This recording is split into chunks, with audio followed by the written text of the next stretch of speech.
کہ ایک چھوٹی سی لڑکی دوڑتی ہوئی آئی اور اس کی مٹھی بھر کھجوریں تھیں۔ حضور پاک صلی اللہ علیہ وسلم نے پوچھا کہ بیٹی کیا ہے؟ اس لڑکی نے کہا میری اماں نے ہمارے ابا کے لیے کچھ ناشتے کی کھجوریں بھیجی ہیں، اتنی کھجوریں گھر میں مل گئی تھیں، ہمارے والد آپ کے ساتھ خندق کھود رہے ہیں۔ حضور پاک صلی اللہ علیہ وسلم نے فرمایا لاؤ کھجوریں، اپنی چادر نکالی اور بچھا دیا اور کھجوریں اس پر ڈال دیں۔ ایک چھوٹی سی لڑکی ایک مٹھی بھر جو کھجوریں لائی تھی، اب صحابہ سے کہا کہ آؤ ان میں سے کھجوریں کھا لو۔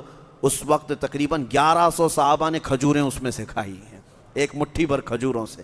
یہ بھی معجزہ جنگ خندق کے موقع پر پیش آیا۔ بہت سارے لوگوں کو لگتا ہے یہ عقل میں آنے والی بات نہیں ہے، اگر تمہاری عقل میں آئے تو حضور کا معجزہ کیسے ہوگا؟ معجزہ کہتے ہی اسے ہیں جو عام آدمی کی عقل میں نہ آئے، عام آدمی کی سمجھ میں نہ آئے، یہ معجزات۔ اب اس کے بعد جنگ کی طرف ہم آتے ہیں۔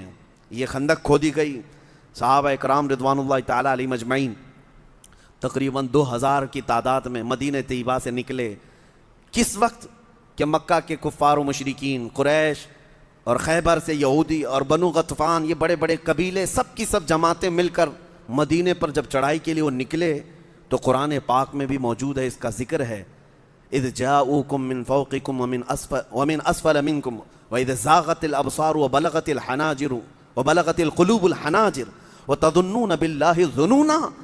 جب یہ بھاری بھرکم لشکر آ رہا تھا مدینے کی طرف تو دھول اڑتی ہوئی اتنی کہ کچھ نظر نہیں آتا تھا، اور ان کی آوازیں، ان کے چیخ و پکار، ان کے جھنڈے، صحابہ اکرام کے دلوں میں کچھ دیر کے لیے ہیبت آ گئی۔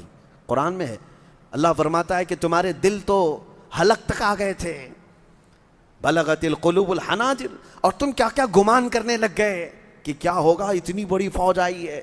اب وہ خندق کے اس پار آ کر رک گئی۔ تب میرے آقا صلی اللہ علیہ وسلم 2000 صحابہ کو لے کر جب جبل صلاح، ایک پہاڑی ہے مدینے کے باہر، پہاڑی ان کے پیچھے تھی اور خندق سامنے تھا، صحابہ کو لے کر صف آرا ہو گئے۔ اس وقت ایمانی جذبہ دیکھنے کے قابل تھا۔ جو صحابہ تھے، جو ایمان والے تھے، انہوں نے دیکھا وَلَمَّا رَأَى الْمُؤْمِنُونَ قَالُوا هَذَا مَا وَعَدَنَا اللَّهُ وَرَسُولُهُ۔ اہل ایمان جنہوں نے دیکھا اس بھاری بھرکم فوج کو تو وہ پکار اٹھے صحابہ، تو یہ تو وہی ہے جس کا اللہ اور اس کے رسول نے ہمیں وعدہ کیا تھا، اور اللہ بھی سچا ہے اور اس کا رسول بھی سچا ہے۔